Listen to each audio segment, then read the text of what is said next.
Jalen just brought this up during SportsCenter a few moments ago. He's riding the bandwagon of the Golden State Warriors, which is indeed a position Bay Area.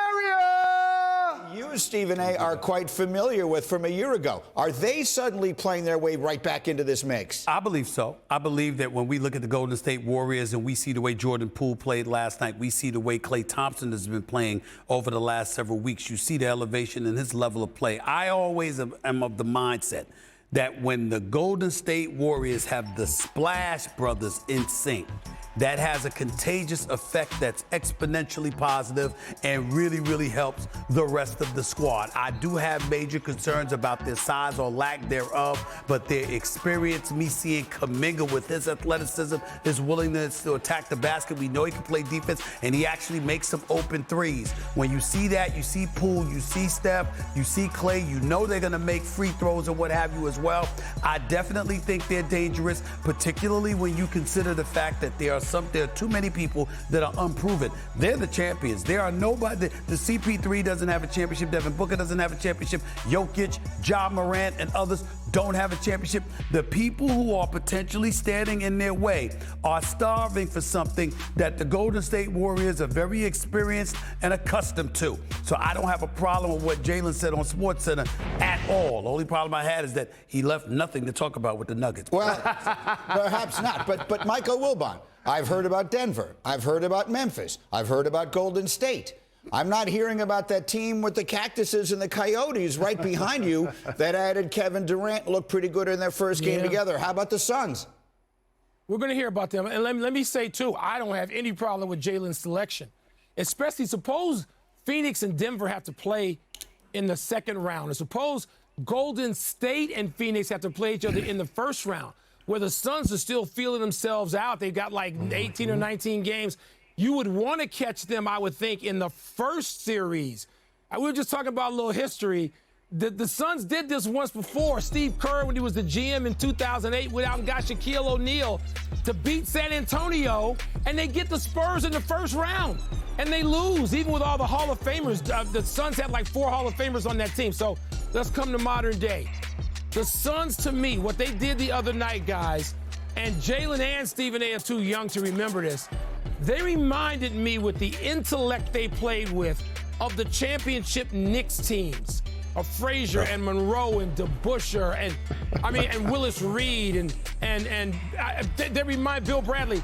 They reminded me of that. There's an ease to their game that comes from playing with each other and intelligence that other teams ain't gonna match, because they don't have CP3 and Booker and Durant and Monty Williams. And let's see if that's sustainable, right, in terms of health in concert for the rest of the regular season and into the playoffs, because I'll still take the Suns if that's the case. Oh, will you stop it? You're trying to tell me that the intellect of CP3, Devin Booker, and Kevin Durant is unmatched, like the Golden State Warriors don't have intellect and a championship pedigree? Don't put words in my mouth. I didn't say it was unmatched. I didn't say anything about unmatched. They remind me of Golden State now. They remind me of the Knicks. They remind me of the Bulls in 97 and 98. Great, smart teams. I didn't say unmatched. I knew you was going to say that. I didn't say that. They played one game so far, but I understand the point you're trying to make. Stephen A., there's a question on the screen. Who goes farther, Suns or Warriors this year? Yo, man. Come on, man. Come on. You know, I've been saying Phoenix. I'm sorry. I got to go Warriors, man. I got to go Warriors, man. I can't. Okay. Listen. I wasn't thinking about the Warriors when Steph Curry is out, because I ain't going to lie to you. I didn't know whether or not he's going to come back. They said his return is imminent. Yes. And Klay Thompson balling the way that he is. Yes, he is, sir. I'm sorry. I'm back on the Warriors bandwagon. I'm not John. Look, man, I'm not going against the Warriors if Steph Curry and Klay Thompson are healthy and playing ball together the way they should. I'm not going against. Don't forget Wiggins. Stephen A., don't forget Wiggins. Remember, they haven't had Wiggins in the lineup. They're going to get him back. Look, the Warriors can go over the top now and defend. I'm not going to sit here and present somebody over the Warriors. But the Warriors could finish in a position where they get a first-round match that could really tire them, or challenged. And the West is such a jumble. We're not getting the typical matchups in the first round that we're accustomed to seeing. Okay. Jalen, final word. The pillars of your team usually are at the point guard and the center. And so when you look at the Warriors versus the Suns, now just look at the guard play. Yes, the Suns have CP3, but the Warriors have Steph and Poole to press him.